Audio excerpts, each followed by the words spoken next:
Hello, എന്തൊക്കെയാണ് വിശേഷങ്ങൾ? ഞങ്ങളിവിടെ സുഖമായിട്ടിരിക്കുന്നു കേട്ടോ. അപ്പോൾ ഞാനിന്ന് ഉച്ചയൂണിനുള്ള ഒരുക്കങ്ങളാണ് നിങ്ങളുമായിട്ട് ഷെയർ ചെയ്യുന്നത്. ഉച്ചയൂണിനുള്ള ഒരുക്കങ്ങൾ മാത്രമല്ല, ഇന്ന് ഞാൻ കുറേ നാൾക്ക് ശേഷം എൻ്റെ സ്വന്തം വീട്ടിൽ പോയിട്ടുണ്ടായിരുന്നു. കുറേ നാളെന്ന് പറഞ്ഞു കഴിഞ്ഞാൽ ഏകദേശം ഒരു 3-3.5 വർഷമായിട്ടാണ് ഞാൻ വീട്ടിലേക്ക് പോയിട്ട്.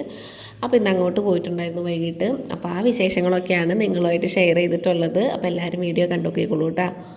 അപ്പം ഇന്ന് നമ്മൾ ഉച്ചയ്ക്ക് കറി വയ്ക്കാൻ പോകുന്നത് ചക്കക്കുരു, മാങ്ങയും ചെമ്മീനും മുരിങ്ങക്കായൊക്കെയാണ് കേട്ടോ. ഇതെല്ലാം കൂടി ഇട്ടിട്ട് കറി നിങ്ങൾ അവിടെ വെക്കാറുണ്ടോ? അപ്പം ഞങ്ങളുടെ ഇവിടെ അങ്ങനെ വെക്കാറുണ്ട് ഇടയ്ക്ക്. നല്ല ടേസ്റ്റാണ്. ഈ ഒരു സീസൺ ആകുമ്പോഴാണ് നമുക്ക് ചക്കക്കുരു ഒക്കെ കിട്ടുന്ന ഒരു സീസൺ ഉണ്ടല്ലോ. ആ സമയത്താണ് ചെമ്മീനിൽ ചക്കക്കുരു ഒക്കെ ഇട്ട് വെക്കുക. അപ്പോൾ എനിക്ക് ഈ ചെമ്മീൻ കറി പൊതുവേ ഇഷ്ടമാണ്. അതിൻ്റെ കൂടെ ഇതും കൂടെ ആകുമ്പോൾ നമുക്ക് ഡബിൾ ടേസ്റ്റാണ് കേട്ടോ. എനിക്ക് ഭയങ്കര ഇഷ്ടമാണ്. ഇവിടെ ചേട്ടനും ഇഷ്ടമാണ്. അപ്പോൾ രാവിലെ തന്നെ പോയിട്ട് ചേട്ടൻ ചെമ്മീൻ വാങ്ങിച്ചിട്ട് വന്നിട്ടുണ്ടായിരുന്നു. അപ്പോൾ ചെമ്മീനൊക്കെ ക്ലീൻ ചെയ്തപ്പോഴേക്കും ഞാനൊരു വഴിക്കായി. കാരണം ഇപ്പോഴത്തെ ചൂട് ഒരു രക്ഷയില്ലല്ലോ. വർക്ക് ഏരിയയിൽ നിന്ന് അത് മുഴുവൻ ക്ലീൻ ചെയ്ത് അതിൻ്റെ ഞരമ്പൊക്കെ ഉണ്ടല്ലോ, അത് വലിച്ച് കളയാനൊക്കെ കുറേ സമയം എടുത്തു. അപ്പോൾ ഞാനാകെ നനഞ്ഞ് ചീഞ്ഞാണ് തിരിച്ചെത്തിയത്. അപ്പോൾ ഇനി എന്തായാലും കിച്ചണിലെ മുഴുവൻ പരിപാടി കഴിഞ്ഞിട്ട് നമ്മുടെ കുളിയും ബാക്കി കാര്യങ്ങളൊക്കെ നടക്കുകയുള്ളൂ. അപ്പോൾ അടുക്കളയിൽ നിൽക്കുന്ന സമയത്ത് മാക്സിമം പണികളൊക്കെ ഒതുക്കാമെന്ന് വിചാരിച്ച് ഇങ്ങനെ നിൽക്കുകയാണ് കേട്ടോ. അപ്പോൾ എൻ്റെ ഡൂടുക്കുട്ടൻ എണീറ്റ് വന്നിട്ടുണ്ട്. അപ്പോൾ അവന് ഇന്ന് ബ്രേക്ക്ഫാസ്റ്റ് ഉപ്പുമാവായിരുന്നു. അപ്പോൾ ഉപ്പുമാവും ചായയൊക്കെ എടുത്ത് കൊടുത്തു. അത് കഴിഞ്ഞിട്ട് ഇതായി ഈ ഒരു മാങ്ങ കണ്ടോ, നല്ല മണമൊക്കെ ഉണ്ട്. ഇത് വലിയ മാങ്ങയാണ് കേട്ടോ. എൻ്റെ കൈ അത്യാവശ്യം വലിപ്പമുള്ള കൈയാണ്. ആ കൈയിനേക്കാളും വലിയ സൈസാണ് കേട്ടോ ഈ ഒരു മാങ്ങയ്ക്ക്. നല്ല തൂക്കം ഉള്ളൊരു മാങ്ങയാണ് കേട്ടോ. ഇതിൻ്റെ പേര് എനിക്കറിയില്ല. മാമൻ്റെ വീട്ടിൽ നിന്ന് കൊടുത്തതാണ് അമ്മയ്ക്ക് അവിടെ പോയപ്പോൾ. അപ്പോൾ കുറച്ച് ദിവസമായിട്ട് ഇത് ഫ്രിഡ്ജിൽ ഇരിക്കുന്നുണ്ട്. നല്ല മൂപ്പ് എത്തിയിട്ടുണ്ടായിരുന്നു നമ്മൾ അന്നേ പറഞ്ഞിട്ടുണ്ടായിരുന്നു. പക്ഷേ അത് പഴുത്തു പോയി ഗൈസ്. അപ്പോൾ നമ്മളുടെ പ്ലാൻ എ അവിടെ പൊട്ടി പാളീസായി പോയി. മാങ്ങ ഇട്ടെന്ന് മീൻകറി വെക്കാമെന്നുള്ള എൻ്റെ പൂതി നടന്നില്ല. മാങ്ങയ്ക്ക് പകരം അപ്പം ഞാൻ കുടംപുളി തന്നെയാണ് വെച്ചത് കേട്ടോ. മാങ്ങ ചെത്തിയപ്പോൾ നല്ല പഴുത്തിട്ടുണ്ട്. ചെറിയൊരു പുളി നല്ല മധുരമാണ് മുന്നിട്ട് നിൽക്കുന്നത്. അപ്പോൾ പിന്നെ ഇനി മീൻകറിയിൽ ഇത് സെറ്റാവില്ല. അപ്പോൾ ഞാനിത് കട്ട് ചെയ്തിട്ട് ഞങ്ങളെല്ലാവരും കൂടി ഇതങ്ങോട്ട് കഴിച്ച് തീർത്തു. ചെമ്മീൻ നന്നാക്കണേക്കാളും ബുദ്ധിമുട്ടാണ് ചക്കക്കുരു തൊണ്ട് കളഞ്ഞ് അതിൻ്റെ കറയൊക്കെ കളഞ്ഞെടുക്കാനായിട്ട്. അപ്പോൾ ഇനി അടുത്ത പരിപാടി അതാണ് കേട്ടോ. എൻ്റെ ചക്കക്കുരുവിൻ്റെ ആ പുറമേലത്തെ കട്ടിയുള്ള ഭാഗം അമ്മ ക്ലീൻ ചെയ്ത് തന്നിട്ടുണ്ടായിരുന്നു. അതിന് ശേഷം ഞാൻ കുറച്ച് സമയം അത് വെള്ളത്തിലിട്ട് വെക്കും.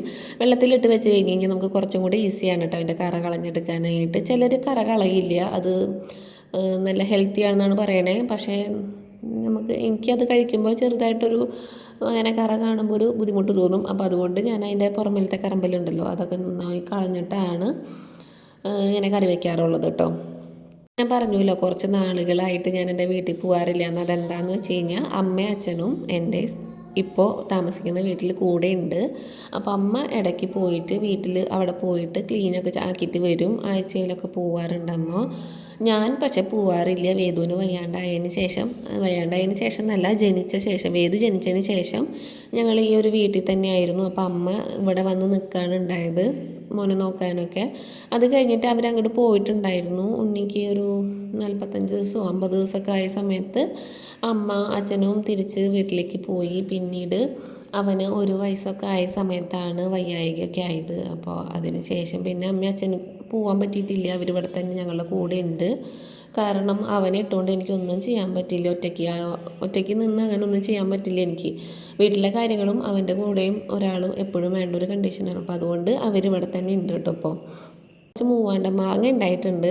അപ്പോൾ അത് നമുക്ക് പൊട്ടിക്കാമെന്ന് പറഞ്ഞിട്ടാണ് അമ്മ എന്നെയും കൂട്ടി പോയത് കേട്ടോ. അമ്മയുടെ കൈക്ക് ചെറിയൊരു പ്രശ്നമുണ്ട്, കൈ വയ്യാണ്ടായിട്ടിരിക്കുകയാണ്. അപ്പോൾ അമ്മയ്ക്ക് അങ്ങനെ പൊട്ടിക്കാൻ പറ്റില്ല, അല്ലെങ്കിൽ അമ്മ തന്നെ അത് ചെയ്താനേ.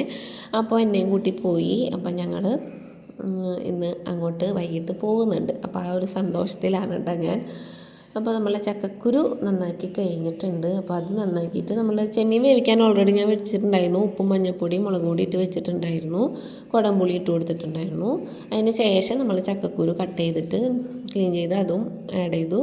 അതൊന്ന് വെന്ത് വരുന്ന സമയത്ത് നമുക്ക് മുരിങ്ങക്കായ നന്നാക്കി എടുക്കാം. മുരിങ്ങക്കായ ഫ്രഷായിട്ട് കിട്ടിയതാണ് കേട്ടോ. ഞങ്ങളുടെ ചേട്ടൻ എന്ന് പറഞ്ഞാൽ എൻ്റെ ഹസ്ബൻഡിൻ്റെ തറവാട് വീട്ടിൽ, അച്ഛൻ്റെ തറവാട്ട് വീട്ടിൽ മുരിങ്ങ മരത്തുമ്പോൾ നിറയെ മുരിങ്ങക്കായ ഉണ്ടായിട്ടുണ്ടായി ഇപ്രാവശ്യം. അപ്പോൾ ഞാൻ ആദ്യമായിട്ടാണ് കേട്ടോ അത്രയും മുരിങ്ങക്കായ ഉണ്ടായി നിൽക്കുന്നത് കണ്ടിട്ട്. എനിക്ക് കണ്ടപ്പോൾ ഭയങ്കര സന്തോഷം തോന്നി. ഒരു കുച്ചില്ല അതിൻ്റെ ഒടിഞ്ഞു വീണു മുരിങ്ങക്കായ നിറഞ്ഞിട്ട്. അപ്പോൾ അവിടെ നിന്ന് കുറച്ചധികം പൊട്ടിച്ചിട്ട് എല്ലാവർക്കും കൊടുത്തിട്ടുണ്ടായിരുന്നു. അപ്പോൾ ഞങ്ങളും കൊണ്ടുവന്നിട്ടുണ്ടായിരുന്നു. അപ്പോൾ ആ മുരിങ്ങക്കായ ഇട്ടിട്ടാണ് ഇന്ന് ഞങ്ങൾ മീൻകറി വെച്ചത് കേട്ടോ. അപ്പോൾ ഞാൻ ഇന്ന് ചോറ് വെച്ചത് റൈസ് കുക്കറിലാണ്. അരി കഴുകി റൈസ് കുക്കറിലിട്ടു. അപ്പോൾ അത് റൈസ് കുക്കറിലായതുകൊണ്ട് ഞാൻ കുറച്ച് ലേറ്റ് ആയിട്ടാണ് കേട്ടോ ചെയ്തത്. ചെമ്മീൻ വാങ്ങാൻ പോയ സമയത്ത് അവിടെ കറൂപ്പ് എന്ന് പറഞ്ഞിട്ടൊരു മീൻ കണ്ടിട്ട് ചേട്ടൻ വാങ്ങിച്ചുകൊണ്ട് വന്നിട്ടുണ്ടായിരുന്നു കേട്ടോ. ഞാൻ ഇന്ന് വരെ അത് കഴിച്ചിട്ടുണ്ടായിരുന്നില്ല. അപ്പോൾ ചേട്ടൻ അത് കണ്ടപ്പോൾ ഒരു നൊസ്റ്റ് അടിച്ചിട്ട് വാങ്ങിച്ചതാണ്. ഭയങ്കര ടേസ്റ്റാണെന്നാണ് പറഞ്ഞത്. അത് വറുത്ത് കഴിഞ്ഞ് കഴിഞ്ഞാൽ എനിക്കത് ക്ലീൻ ചെയ്യാനും വലിയ വശം ഉണ്ടായില്ല. ഞാൻ ആദ്യമായിട്ട് കൊണ്ട സാധനമാണല്ലോ. അപ്പോൾ എനിക്കത് നന്നാക്കാൻ അറിയാത്തതുകൊണ്ട് ചേട്ടൻ തന്നെ അത് തോലുലിക്കേണ്ട മീനായിരുന്നു. തോലൊക്കെ ഉലിച്ച് എനിക്ക് വരഞ്ഞ് വെച്ച് തന്നു. അപ്പോൾ ഞാൻ മസാലയൊക്കെ തേച്ച് വെച്ചിട്ടുണ്ട് കേട്ടോ. അപ്പോൾ ഇത് കുറച്ച് നേരം മസാലയൊക്കെ പിടിക്കട്ടെ എന്ന് വെച്ചിട്ട് അങ്ങനെ മാറ്റി വെച്ചതാണ്. ഇത് കഴിയുമ്പോൾ നമുക്ക് അതും കുറച്ച് സമയമാവും. അപ്പോൾ അതും എടുത്ത് വറക്കാമെന്ന് വെച്ചു. അപ്പോൾ ആ മീൻ നല്ല ടേസ്റ്റാണ് കേട്ടോ വറുത്തിട്ട്. നല്ല രസമുണ്ടായിരുന്നു ഉച്ചയ്ക്ക് അത് കഴിക്കാനായിട്ട്. അതും കൂട്ടി കഴിച്ചപ്പോൾ ഞാൻ ആദ്യമായിട്ട് കഴിച്ചതാണ് കേട്ടോ ആ ഒരു മീൻ. പുഴയിലത്തെ കറൂപ്പാണ് കേട്ടോ. അത് കടലിലുണ്ടെന്ന് തോന്നുന്നു. പക്ഷേ പുഴയിലത്തെ ഞങ്ങൾക്ക് ഇവിടെ ഒരു പുഴ അടുത്തുണ്ട്, മതിലകം പുഴ ഞങ്ങളുടെ. അപ്പോൾ പുഴയിലത്തെ മീനുകൾ വാങ്ങാനൊക്കെ ഇവിടെ സുഖമാണ്. കടലിൽ പോയി കഴിഞ്ഞ് കഴിഞ്ഞാൽ നമുക്ക് നല്ല ഫ്രഷ് ആയിട്ടുള്ള പുഴമീൻ കിട്ടും. അപ്പോൾ അങ്ങനെ കണ്ട് വാങ്ങിച്ചതാണ് കേട്ടോ ചേട്ടൻ. അപ്പോൾ ഇപ്പോൾ ഞങ്ങളുടെ വീട്ടിൽ 2 കോഴികളേ ഉള്ളൂ കേട്ടോ. അപ്പോൾ കോഴികൾക്കുള്ള ഫുഡും അതിൻ്റെ ഇടയിൽ ഗ്യാപ്പ് കിട്ടിയപ്പോൾ കൊണ്ടുപോയി വെച്ചിട്ടുണ്ട്. ഒരു തുണി ഞാൻ മേലെ ഇട്ടേക്കുന്നത് കണ്ടോ, അത് ഇപ്പോൾ ചൂട് അടിച്ചിട്ട് കോഴികൾക്ക് വയ്യാണ്ടായി ഒരു തവണ.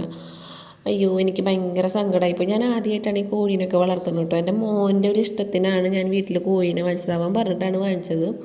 അപ്പോൾ അവൻ്റെ ഒരു താല്പര്യത്തിന് വളർത്തണമെങ്കിൽ ഇതിനൊന്നും വളർത്തിയ ഒരു ശീലമില്ലാത്തതുകൊണ്ട് ഇറ്റേക്ക് വയ്യാണ്ടായപ്പോൾ എനിക്കത് മനസ്സിലായില്ല എന്ന് വെച്ച് കഴിഞ്ഞാൽ കഴിക്കുന്നുണ്ടായിരുന്നു, ഫുഡ് കഴിക്കുന്നുണ്ടായിരുന്നില്ല കോഴികൾ. അങ്ങനെ 2 ദിവസമായപ്പോഴേക്കും അവർ തീരെ കിടപ്പിലായി. അങ്ങനെ ഞാൻ മരുന്നൊക്കെ വാങ്ങിച്ചു കൊടുത്തു. അതിന് ശേഷം വയ്യായികൊക്കെ മാറിയതിന് ശേഷം എനിക്ക് കോഴികളോട് ഭയങ്കര സ്നേഹമാണ് കേട്ടോ. അതിന് മുമ്പ് അവന് വേണ്ടി ഞാൻ വളർത്തുന്നേ ഉണ്ടായിരുന്നുള്ളൂ. എനിക്ക് അതിനോട് പേഴ്സണലായിട്ടൊരു അറ്റാച്ച്മെൻറ്റ് ഉണ്ടായിരുന്നില്ല. പക്ഷേ ഇപ്പം എനിക്കതിനോട് ഭയങ്കര സ്നേഹമാണ് കേട്ടോ സത്യം പറഞ്ഞു കഴിഞ്ഞാൽ കോഴീനോടൊക്കെ. എനിക്ക് ഇപ്പോൾ അതിലെ ചാത്തൻ കോഴീനെ കറി വയ്ക്കാം എന്നൊക്കെ ഇവിടെ ഒരു അഭിപ്രായം പറഞ്ഞു. പക്ഷേ ഞാൻ സമ്മതിച്ചില്ല. എനിക്കതിനെ കൊല്ലാനും ഒന്നും മനസ്സ് വരുന്നില്ല കേട്ടോ. അപ്പോൾ നമ്മുടെ വേദുക്കുട്ടനും കുറച്ച് കഴിഞ്ഞപ്പോൾ എണീറ്റിട്ടുണ്ടായിരുന്നു. അപ്പോൾ വേദുക്കുട്ടന് രാവിലത്തെ ബ്രേക്ക്ഫാസ്റ്റ് എന്ന് പറഞ്ഞു കഴിഞ്ഞാൽ ഇന്ന് ഉപ്പുമാവായിരുന്നു. പക്ഷെ അവൻ അങ്ങനത്തെ ഒന്നും കഴിക്കില്ല കേട്ടോ. അപ്പോൾ അവന് ചായയിൽ മിച്ചർ ഇട്ടിട്ട് കൊടുത്തു കഴിഞ്ഞാൽ ഇപ്പോൾ കുറച്ച് ദിവസമായിട്ട് പതുമയാണ് ട്രെൻഡ്. അപ്പോൾ അത് കഴിക്കുന്നുണ്ട്. അപ്പോൾ അതാണ് കൊടുക്കണേ, കാരണം വേറെ ഒന്നും കഴിക്കില്ല. ബ്രേക്ക്ഫാസ്റ്റ് ഐറ്റംസ് ഒന്നും എൻ്റെ പുത്രൻ കഴിക്കില്ല. അപ്പോൾ അവന് പുതിയ വാങ്ങിച്ചൊരു ചെണ്ടയാണ് കേട്ടോ. അത് ചെണ്ട എന്നല്ലല്ലോ ഇതിനെ പറയുക, ഡ്രമ്മെന്നോ എന്താണാവോ. അത് കൊട്ടി കളിച്ചു ഞങ്ങളെല്ലാവരും കൂടെ കുറച്ച് സമയം കേട്ടോ. എന്നിട്ട് വൈകുന്നേരമായപ്പോൾ വെയിലാറിയ നേരത്ത് ഞാനും അമ്മയും ഡൂഡുക്കുട്ടനും കൂടിയാണ് ഇന്ന് വീട്ടിലേക്ക് പോയത്. എൻ്റെ വീടും ഹസ്ബൻഡിൻ്റെ വീടും തമ്മിൽ വലിയ ഡിസ്റ്റൻസ് ഒന്നുമില്ല, കുറച്ച് ദൂരമേ ഉള്ളൂ. പക്ഷേ ഞാൻ പോയിട്ട് കുറേ നാളുകളായിട്ടുണ്ടായിരുന്നു കേട്ടോ. അപ്പോൾ വീടിൻ്റെ ചുറ്റും പാടാണ്. പാടത്തൊക്കെ നല്ല രീതിയിൽ പുല്ല് കയറി മുറ്റത്തൊക്കെ ചവറൊക്കെ ആയിട്ട് കിടക്കുകയാണ്. അപ്പോൾ അതിൻ്റെ ഇടയിൽ ഞങ്ങൾ അപ്പുറത്തെ വീട്ടിൽ നിന്ന് വലത്തോട്ടി വാങ്ങിച്ചിട്ട് കുറച്ച് മൂവാണ്ടമാങ്ങ കയ്യെത്തുന്നിടത്തൊക്കെ ഇങ്ങനെ പൊട്ടിക്കാൻ പറ്റിയ സൈസ് ഇതുണ്ടായിരുന്നു. അതൊക്കെ കുറച്ച് പൊട്ടിച്ചെടുത്തു. അങ്ങനെ എനിക്ക് വീടിനകത്ത് കയറിയപ്പോൾ കുറച്ച് ബുക്കുകൾ എൻ്റെ അവിടെ ഇരിക്കുന്നുണ്ടായിരുന്നു. എൻ്റെ പഴയ ഓട്ടോഗ്രാഫ് ബുക്കുകളൊക്കെയാണ് കേട്ടോ. അത് 10ാം ക്ലാസ്സിലത്തെയും +2ലത്തെയൊക്കെ. അപ്പോൾ കണ്ട് നൊസ്റ്റ് മേടിച്ചപ്പോൾ ഞാൻ അതൊക്കെ എടുത്തുകൊണ്ട് പോന്നു. അപ്പോൾ അതേ ചാക്കിലാക്കിയ മാങ്ങയൊക്കെ കൊണ്ട് എൻ്റെ പുത്രനാണ് എന്നെ സഹായിക്കുന്നത്. ഞങ്ങളുടെ വഴി എന്ന് പറഞ്ഞു കഴിഞ്ഞാൽ കുറച്ച് ദൂരമുണ്ട് മെയിൻ റോഡിലേക്ക്, ഇങ്ങനെ പാടത്തിൻ്റെ സൈഡിൽ കൂടെ ഇങ്ങനെ പോകണം. അപ്പോൾ വീട്ടിൽ പോയ എൻ്റെ സന്തോഷത്തിലാണ് കേട്ടോ എൻ്റെ തിരിച്ച് ഉള്ള വരവ്. അപ്പോൾ ഇത്രയൊക്കെയാണ് ഇന്നത്തെ വിശേഷങ്ങൾ. അപ്പോൾ വീഡിയോ ആദ്യമായിട്ട് കാണുന്നവർ ചാനൽ സബ്സ്ക്രൈബ് ചെയ്യുക, സപ്പോർട്ട് ചെയ്യുക. അപ്പോൾ മറ്റൊരു വീഡിയോ ആയിട്ട് വീണ്ടും കാണാം.